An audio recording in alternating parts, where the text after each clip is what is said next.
नमस्कार मंडळी, माझ्या चॅनलमध्ये तुमच्या सगळ्यांचं खूप मनापासून स्वागत आहे. तर पहिले तर गुड मॉर्निंग. मस्त अशी मॉर्निंग झालेली आहे आणि आज क्रेविंग झालेलं आहे पोहे खायचं. तर चला तर आपण झटपट असे पोहे बनवूया.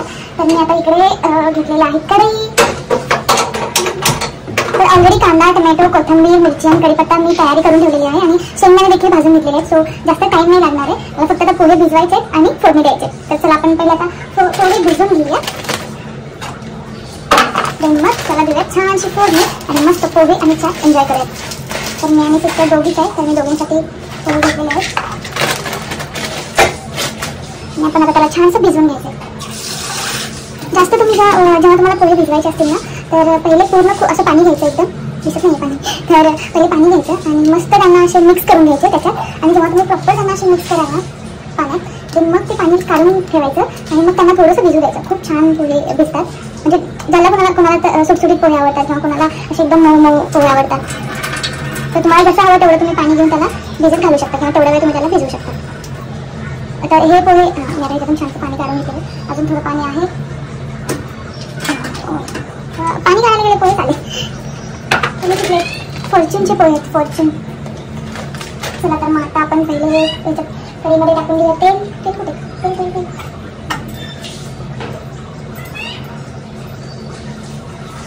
थोडं कमी पडतं, अजून थोडं ॲड करते.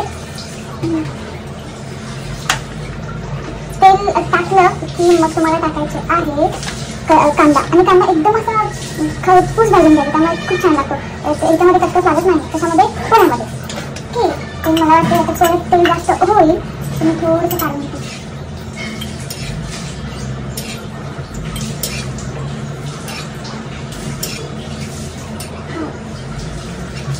तर मी आता थोडंसं तेल काढून घेतलं, कारण जास्त पण झालं तर पोहे दिसतं वरती. बरं म्हणते सगळं किती बापरे किती तेल टाकले. तेवढे पोहे ना होतील दोघांसाठी, कारण बस तेवढेच पोहे खायचे, छान पोहे खायचे, टेस्टी पोहे खायचे. तर तुम्ही पण नक्की सांगा कोणाकोणाला पोहे आवडतात. मला तर खूप आवडतात. एनी टाइम मी पोहे खाऊ शकते. तर आपलं तेल आता गरम झालेलं आहे. 2 मिनिट तेल गरम झालेलं आहे. तर आपण टाकणार आहे कांदा. दूरच राहायचं नाही,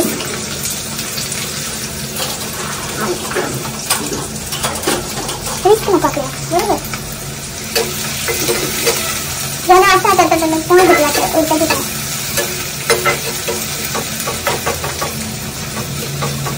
तर त्याला असं सुटसुटीत करून घ्यायचं.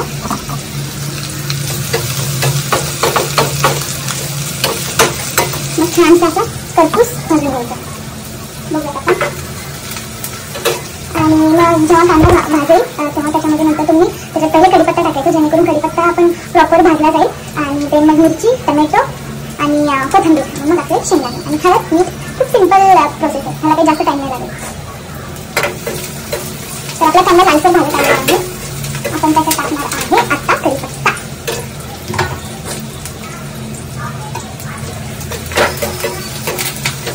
तर कढीपत्ता मी त्याच्यात टाकून घेतलेला आहे. आता मी त्याच्यात ॲड करते टोमॅटो.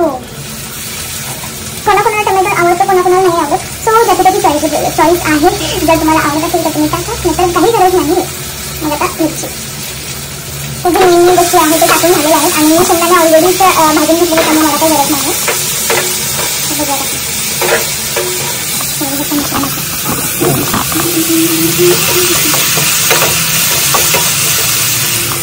बघा आता झालं थोडंच वेळा ते छान असं भाजलं गेलं की मी त्याच्यात हळद, मीठ टाकते आणि मग शेंग टाकते.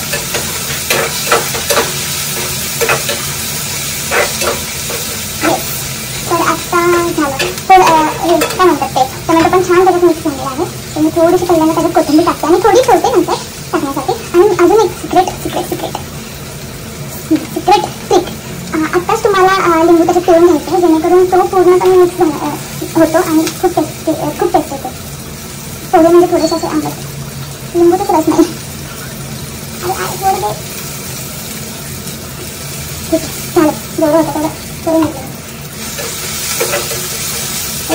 आता आपला मसाला डब्बा ह्याच्यातून फक्त आज यूज होणार आहे हळदीचा. बंद. मग थोडासा नमक. गोष्टी जेव्हा आपण तेलात टाकतो तर आता छान पद्धतीने तुम्हाला मिक्स करून घ्यायचं आहे आणि जेव्हा त्या छान पद्धतीने मिक्स होतात किंवा छान मुरतात मगच तुमचे जे पण काही पदार्थ आहे ते खूप छान लागतो. आता मी टाकते पोहे, नाही पण पहिले मी शेंगदाणे टाकूया.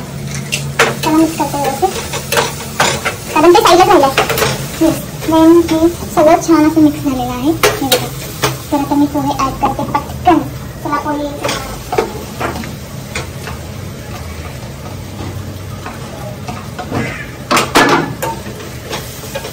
तर आता आपण छान असं मिक्स करून घेऊया आपल्या पोह्यांना आणि मग फायनल झाल्यावरती त्याच्यावरती कोथिंबीर टाकायची. तर आता शेव नाही आहे, शेव संपली आहे, सो आपल्याला अशीच खावावी लागते. चहा सोबत चहा आणि पोहे बेस्ट कॉम्बिनेशन. जेव्हा मी कॉलेजला होती ना तेव्हा कॅन्टीनमध्ये फक्त चहा आणि पोहे, काय मस्त पोहे होते त्या कॅन्टीनमध्ये. बापरे, तसे पोहे मी आजपर्यंत खाल्ले नाही ना, मला तसे बनवता आले.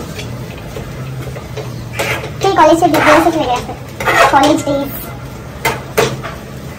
कॉलेजला असतो तेव्हा वाटतं कधी जॉब लागतोय, कधी आपण कमवायला लागतो आणि जेव्हा जॉब लागतो तेव्हा वाटतं तेच दिवस बरे होते. असंच असतं, आपण कधीच सॅटिस्फाय नसतो, काही ना काही आपल्याला हवंच असतं. तर मी उरलेली कोथिंबीर ह्याच्यामध्ये टाकून घेते आणि माझे पोहे छानसे असे छान असे रेडी झालेले आहे. तर चला, thank you so much for watching my blog. Thank you. हा छोटाच आहे पण छान आहे पोहे. माझं पण पटकन पोहे बनले आणि तुम्ही पण पटकन बघून घ्या आणि तुम्ही पण